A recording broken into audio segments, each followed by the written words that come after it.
Hey, it's Jon Reed, Controlling 2013, last day wrap-up shoots. I got Julien Delvat, Altavia Consulting. How's it going? Oh, it's perfect. Second year in a row. Yes, love it. You're my first victim once again. Yeah, guinea pig.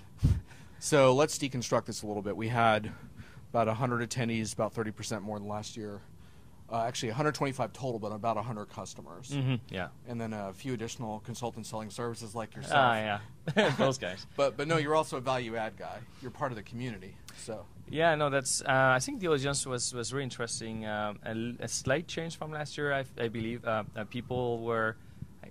You had this little handshake, try to check, and people were really 5 to 10 years in the job, so they really know what they're talking about. And all the consultants here, we've got actually a dozen of them, I believe, and the vendors are really.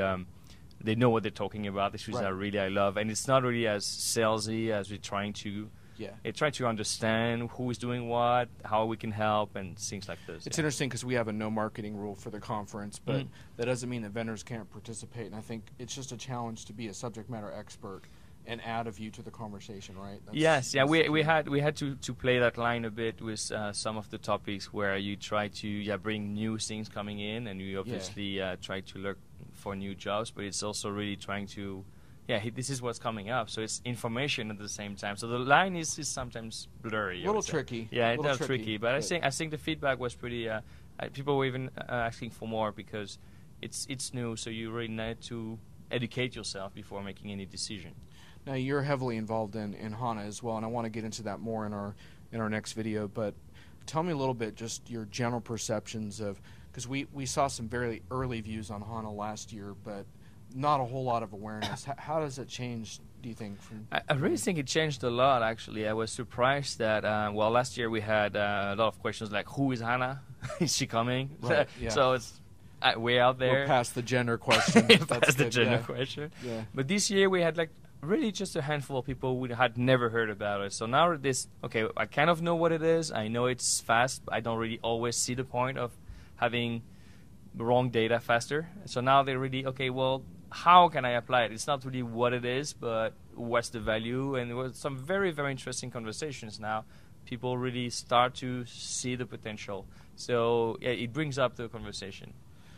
The impression I get is that even the more skeptical customers are sort of resigned to the fact that they at least have to grapple with HANA from a roadmap perspective and understand what it could mean for their businesses, even if they sort of hold off. Right.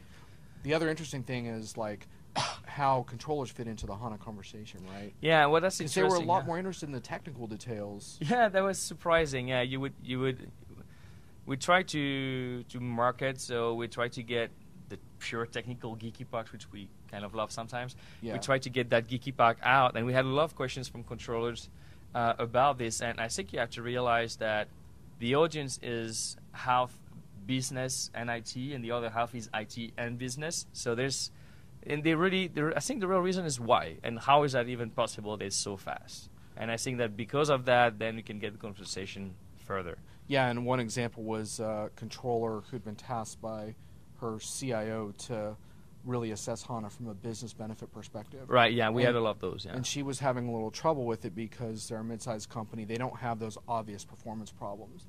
And so she's trying to make sense of a business case. Right.